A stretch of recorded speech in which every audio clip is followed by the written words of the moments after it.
Tiến sĩ Emoto thực hiện một cuộc thí nghiệm thú vị khác. Ông cho cơm vào 3 hũ thủy tinh và đổ nước vào. Liên tục mỗi ngày trong vòng 1 tháng, ông nói cảm ơn với hũ thủy tinh thứ nhất, mày là đồ ngốc, và hũ thứ hai.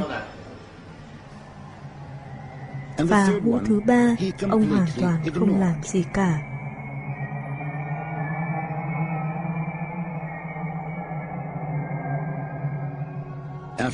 Sau 1 tháng, cơm trong hũ mà được ông nói cảm ơn bắt đầu lên men, phát ra mùi hương thú vị. Cơm trong hũ thứ 2 chuyển sang đen. Còn cơm trong hũ không làm gì cả bắt đầu thối rữa. Tiến sĩ Emoto nghĩ rằng cuộc thí nghiệm này đã cho chúng ta một bài học quan trọng, nhất là về việc chúng ta đối đãi như thế nào với con cái. Chúng ta phải chăm lo cho chúng, quan tâm đến chúng và trò chuyện với chúng. Còn nếu ngược lại thì sẽ làm hại chúng.